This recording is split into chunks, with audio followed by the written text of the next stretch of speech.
What's going on, everybody? Welcome back to the channel. Hope all's good wherever you are. Here's a crazy clip of Scott Jennings laying down the facts to the CNN panel of low IQ Democrats. Let's get it. We saw Joe Biden actually speak and give interviews and respond to questions about some of these specific pardons, particularly for the January 6th committee that are being referred to. What I think is worrying here, to me at least, is that there's a reason. This is Donald Trump setting up the foundation to try to continue investigating and to try to continue to go against the Liz Cheneys and the other members of that January 6th committee that irritate him, right? That he's angry about, that he wants to take retribution and revenge on. If he is taking retribution against a law firm that represented Hillary Clinton, imagine what he would like to do. He's told us what he'd like to do to Liz Cheney. This is a big part of the question here. Is he setting up retribution? This is what he said on Friday at the DOJ, no less, about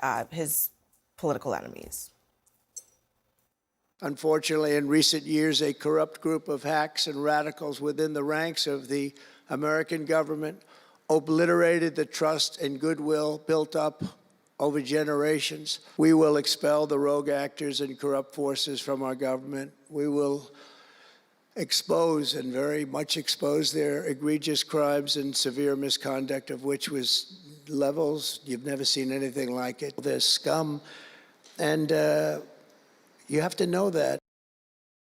So this is, Dante, back to what you were kind of saying earlier in the previous block, which is it's always a question with Trump of, is this really about something underlying, which is his desire to prosecute these people who are now protected by pardons, and will he just test the system and see if he can get away with it? So he gets in his mind what he wants to happen, and then says, figure out how I can make this happen, whether it's illegal or not, whether I should be doing it or not. We don't have to listen to judges. We can invalidate presidential pardons as long as I get what I want.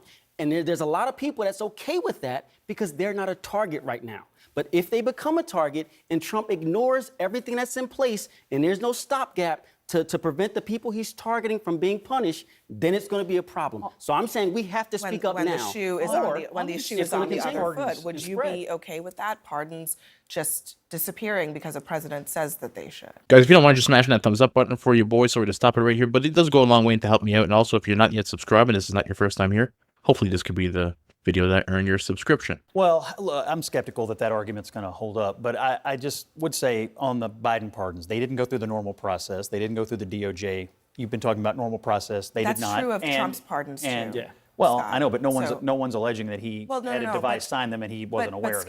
But Scott, as we've established, I had a point since 2005, it has been established the president can use auto pen. It doesn't change anything. But also, Trump didn't go through a process either, and that's not required. It's a constitutional ability. I know that, but because it didn't go through a process, and it was his own family, and it was apparently handled by a very small number of people in the White House, these pardons probably have less visibility than any pardons in modern history. This is also referring to the January 6th committee members, not the family. But but they didn't run any of this through DOJ. So at the end, is that suddenly an issue now? Well, at the end of the Biden, any pardons at the end of the Biden before he at the end of the Biden administration, legitimate questions have been asked about who was running the White House and who was exercising the authority, the office of the president. These are not illegitimate questions. Hold on. I think you have to be fair about it. If you say that it's a problem to not run this by DOJ, no, it's got to be a problem to not run other there's little transparency. He pardoned 1,600 January 6th convicted January 6th rioters, including people who assaulted and police. talk about doing it for months. And but it didn't go. There's no question that some unnamed family member did it on his behalf. We don't know that about Biden.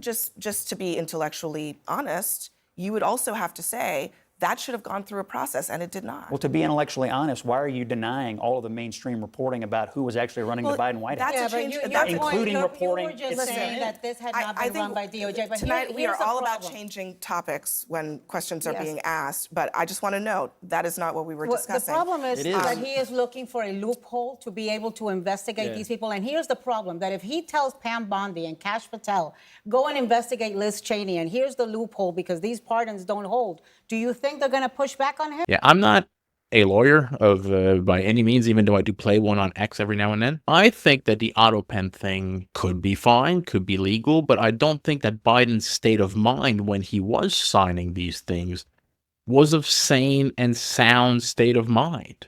We all saw it on TV. Anybody could see, even a child, even if you didn't know who the man was, that he was senile. So the question for me is not about, does the auto pen count? I do think you should be signing them by hand yourself when it comes to like importance. Like, these things are important, but I get that presidents are not always around, and that's fine. I don't really have a big problem with the auto pen, but I have a problem when it comes to a man that was absolutely losing it and senile doing it. I think these pardons should be all revisited, especially the Fauci one. Any president who would pardon Fauci, out of all people, that's ludicrous on the way out. A man who was covering up the fact that his own subsidiaries, his own agency, had funded the lab that the whole freaking virus came from, and then covered it up and accused other people. And everybody who was saying that, hey, maybe this thing comes from that lab, the coronavirus lab in Wuhan, where people who worked at the lab had been to the hospital because they had the virus. Maybe it came from there. You were demonized. You were blocked off of social media. You were called a conspiracy theorist. We had these freaking lockdowns. The man should be in jail, not pardoned. Biden's state of mind, we all know, was crazy. Look at the way he just signed off from being the president. Like, that was the most bizarre way to announce that you're not going to be the president anymore. I think I heard Piers Morgan talking about this, and it makes sense.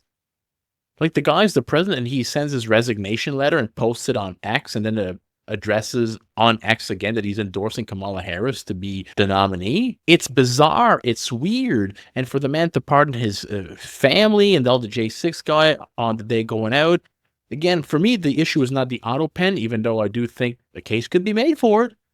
The issue for me is, was this man of sane state of mind? And we can all clearly see that he wasn't anyways. I hope you enjoyed the video. Comment down below. Let me know what you think. I'll catch you in the next one. Peace out, everybody.